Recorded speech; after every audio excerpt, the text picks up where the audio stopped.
ಅದು ವೈರಸ್ ಅಂತ. ಈಗ ನೆಕ್ಸ್ಟ್ ಇದು ಇನ್ನೊಂದು ಸ್ಟೆಪ್ ಏನೋ ವಾಯು ಗಾಳಿಯಿಂದ ಬರುವಂಥದ್ದು, ಅದು ಬಂದು ಮಾನಸಿಕ ವಾಸ್ತೆ ತರುವಂಥ ಕಾಯಿಲೆ ಇದೆ. ಅದ್ರ ಬಗ್ಗೆ ಇನ್ನೂ ಒಂದು 2-3 ತಿಂಗಳು ಕಳೀಬೇಕು ಅದರಲ್ಲಿ. ಅದು ಒಟ್ಟು ಮನುಷ್ಯ ಎಚ್ಚರವಾಗಿದ್ದು ಆರೋಗ್ಯ ಕಾಪಾಡ್ಕೊಂಡು ಸ್ವಚ್ಛತೆಯನ್ನು ಕಾಪಾಡ್ಕೋಬೇಕು ಮನುಷ್ಯ. ನೈರ್ಮಲ್ಯವನ್ನು ಕಾಪಾಡ್ಕೋಬೇಕು, ಅದು ಭಾಳ ಮುಖ್ಯವಾದ್ದು.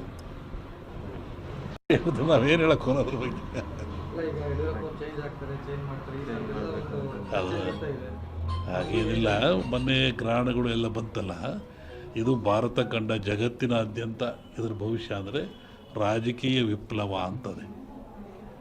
ಅಮೇರಿಕಾದಲ್ಲಾಯಿತು, ಮತ್ತು ಎಲ್ಲ ಕಡೆ ಅಟ್ಲಾಗ್ತಾ ಇದೆ. ರಾಜಕೀಯ ವರ್ಗದ ಬಗ್ಗೆ ವಿಪ್ಲವ ಅಂತ ಹೇಳ್ತಾರೆ.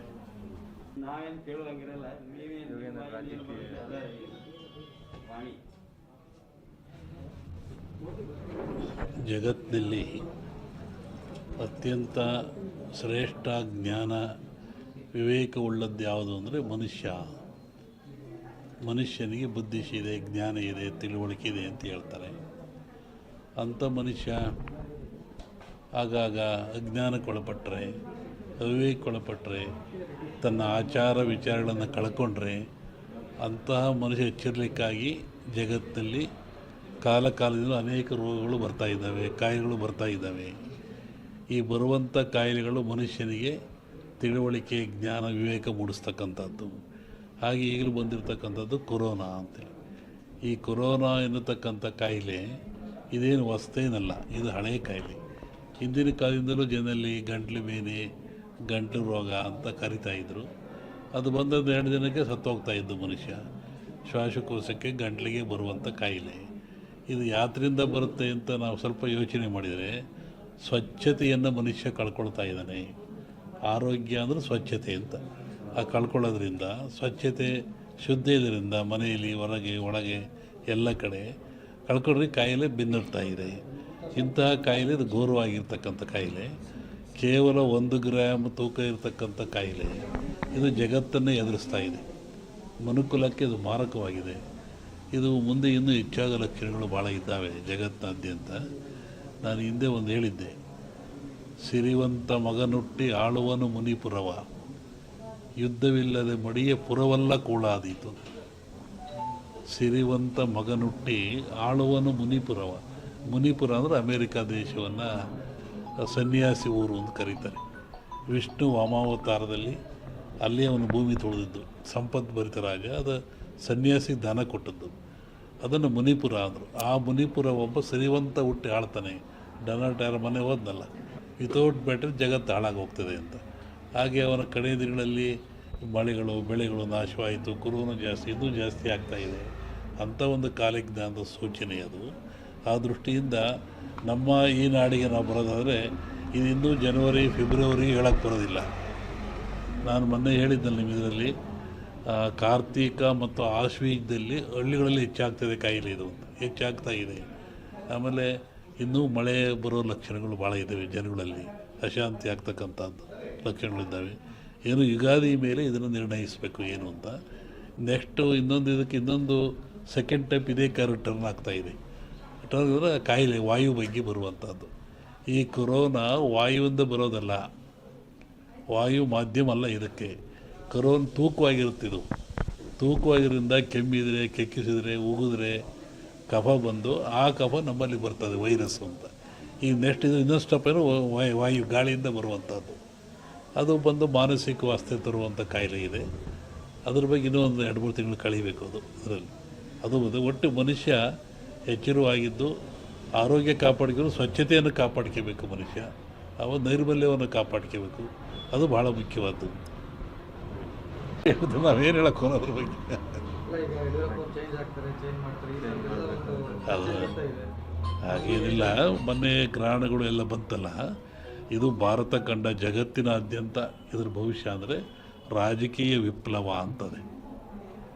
ಅಮೇರಿಕಾದಲ್ಲಾಯಿತು, ಮತ್ತು ಎಲ್ಲ ಕಡೆ ಅಟ್ಲಾಗ್ತಾ ಇದೆಯಲ್ಲ, ಹಾಗೆ ಇಂಡಿಯಾನೂ ಸೇರಿದಂತೆ ಜಗತ್ತಿನಾದ್ಯಂತ ರಾಜಕೀಯ ವಿಪ್ಲವ ಆಗ್ತದೆ, ಏರಿಳಿತ ಆಗ್ತದೆ ಅಂತ ಒಂದು ಮಾತಿದೆ. ಅದು ಗ್ರಹಣಗಳು ಫಲದಿಂದ. ಅದಿನ್ನೂ ಡಿಸೆಂಬರ್, ಇನ್ನೂ ಒಂದು ಜನವರಿ ಒಳಗೆ ಟೈಮ್ ಇದೆ ಅದಕ್ಕೆಲ್ಲ. ಒಬ್ಬರು ವಿಷಯ ನಾನು ಹೇಳಲ್ಲ, ಜಗತ್ತು ರಾಜಕೀಯ ವರ್ಗದ ಬಗ್ಗೆ ವಿಪ್ಲವ ಅಂತ ಹೇಳ್ತಾರೆ.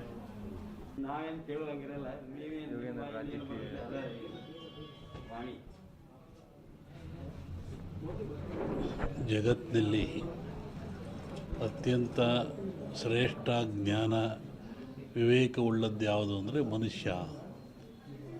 ಮನುಷ್ಯನಿಗೆ ಬುದ್ಧಿಶಿ ಇದೆ, ಜ್ಞಾನ ಇದೆ, ತಿಳುವಳಿಕೆ ಇದೆ ಅಂತ ಹೇಳ್ತಾರೆ. ಅಂಥ ಮನುಷ್ಯ ಆಗಾಗ ಅಜ್ಞಾನಕ್ಕೊಳಪಟ್ಟರೆ, ಅವಿವೇಕಕ್ಕೊಳಪಟ್ಟರೆ, ತನ್ನ ಆಚಾರ ವಿಚಾರಗಳನ್ನು ಕಳ್ಕೊಂಡ್ರೆ ಅಂತಹ ಮನುಷ್ಯ ಎಚ್ಚರಿಕೆಗಾಗಿ ಜಗತ್ತಿನಲ್ಲಿ ಕಾಲದಿಂದ ಅನೇಕ ರೋಗಗಳು ಬರ್ತಾಯಿದ್ದಾವೆ, ಕಾಯಿಲೆಗಳು ಬರ್ತಾಯಿದ್ದಾವೆ. ಈ ಬರುವಂಥ ಕಾಯಿಲೆಗಳು ಮನುಷ್ಯನಿಗೆ ತಿಳುವಳಿಕೆ, ಜ್ಞಾನ, ವಿವೇಕ ಮೂಡಿಸ್ತಕ್ಕಂಥದ್ದು. ಹಾಗೆ ಈಗಲೂ ಬಂದಿರತಕ್ಕಂಥದ್ದು ಕೊರೋನಾ ಅಂತೇಳಿ. ಈ ಕೊರೋನಾ ಎನ್ನತಕ್ಕಂಥ ಕಾಯಿಲೆ ಇದೇನು ಹೊಸತೇನಲ್ಲ, ಇದು ಹಳೆಯ ಕಾಯಿಲೆ. ಹಿಂದಿನ ಕಾಲದಿಂದಲೂ ಜನರಲ್ಲಿ ಗಂಟ್ಲು ಬೇನೆ, ಗಂಟಲು ರೋಗ ಅಂತ ಕರಿತಾಯಿದ್ರು. ಅದು ಬಂದದ್ದು 2 ದಿನಕ್ಕೆ ಸತ್ತೋಗ್ತಾಯಿದ್ದು ಮನುಷ್ಯ. ಶ್ವಾಸಕೋಶಕ್ಕೆ, ಗಂಟ್ಲಿಗೆ ಬರುವಂಥ ಕಾಯಿಲೆ. ಇದು ಯಾತ್ರಿಂದ ಬರುತ್ತೆ ಅಂತ ನಾವು ಸ್ವಲ್ಪ ಯೋಚನೆ ಮಾಡಿದರೆ, ಸ್ವಚ್ಛತೆಯನ್ನು ಮನುಷ್ಯ ಕಳ್ಕೊಳ್ತಾ ಇದ್ದಾನೆ. ಆರೋಗ್ಯ ಅಂದರೆ ಸ್ವಚ್ಛತೆ ಅಂತ. ಆ ಕಳ್ಕೊಳ್ಳೋದ್ರಿಂದ, ಸ್ವಚ್ಛತೆ ಶುದ್ಧ ಇದರಿಂದ ಮನೆಯಲ್ಲಿ, ಹೊರಗೆ, ಒಳಗೆ ಎಲ್ಲ ಕಡೆ ಕಳ್ಕೊಂಡ್ರೆ ಕಾಯಿಲೆ ಬೆನ್ನಡ್ತಾ ಇದೆ. ಇಂತಹ ಕಾಯಿಲೆ ಇದು ಘೋರವಾಗಿರ್ತಕ್ಕಂಥ ಕಾಯಿಲೆ. ಕೇವಲ 1 ಗ್ರಾಮ್ ತೂಕ ಇರತಕ್ಕಂಥ ಕಾಯಿಲೆ ಇದು ಜಗತ್ತನ್ನೇ ಎದುರಿಸ್ತಾ ಇದೆ. ಮನುಕುಲಕ್ಕೆ ಇದು ಮಾರಕವಾಗಿದೆ. ಇದು ಮುಂದೆ ಇನ್ನೂ ಹೆಚ್ಚಾದ ಲಕ್ಷಣಗಳು ಭಾಳ ಇದ್ದಾವೆ ಜಗತ್ತಿನಾದ್ಯಂತ. ನಾನು ಹಿಂದೆ ಒಂದು ಹೇಳಿದ್ದೆ, ಸಿರಿವಂತ ಮಗನುಟ್ಟಿ ಆಳುವನು ಮುನಿಪುರವ, ಯುದ್ಧವಿಲ್ಲದೆ ಮಡಿಯ ಪುರವಲ್ಲ ಕೂಳಾದೀತು. ಸಿರಿವಂತ ಮಗನುಟ್ಟಿ ಆಳುವನು ಮುನಿಪುರವ. ಮುನಿಪುರ ಅಂದರೆ ಅಮೇರಿಕಾ ದೇಶವನ್ನು ಸನ್ಯಾಸಿ ಊರು ಅಂತ ಕರೀತಾರೆ. ವಿಷ್ಣು ವಾಮಾವತಾರದಲ್ಲಿ ಅಲ್ಲಿ ಅವನು ಭೂಮಿ ತುಳಿದಿದ್ದು, ಸಂಪದ್ಭರಿತ ರಾಜ. ಅದು ಸನ್ಯಾಸಿ ದಾನ ಕೊಟ್ಟದ್ದು, ಅದನ್ನು ಮುನಿಪುರ ಅಂದರು. ಆ ಮುನಿಪುರ ಒಬ್ಬ ಸಿರಿವಂತ ಹುಟ್ಟಿ ಆಳ್ತಾನೆ. ಡೊನಾಲ್ಡ್ ಯಾರ ಮನೆ ಹೋದ, ಅವರು ಅಡವಿಯಲ್ಲಿದ್ದು ಕುರಿಗಳನ್ನು ಸಾಯ್ಕೊಂಡು, ಕುರಿಯ ಇಕ್ಕೆಯಲ್ಲಿ ಲಿಂಗವನ್ನು ಕಂಡು ದೈವಾರಾಧನೆ ಮಾಡಿಕೊಂಡು ಬಂದಂಥ ಒಂದು ಸಮಾಜ.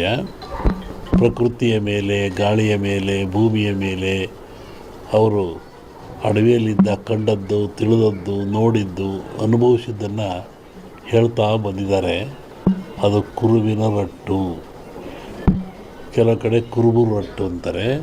ಅದು ಕುರುಹಿನ ರಟ್ಟು, ಮುಂದೆ ಏನಾಗಿ ಕುರು ಅಂತ ರಟ್ಟು ಅಂತಕ್ಕಂಥದ್ದು. ಹಾಲು ಕೆಟ್ಟರು ಹಾಲು ಮತ್ತು ಸಮಾಜ ಕೆಡಲ್ಲ ಅಂತಾರೆ.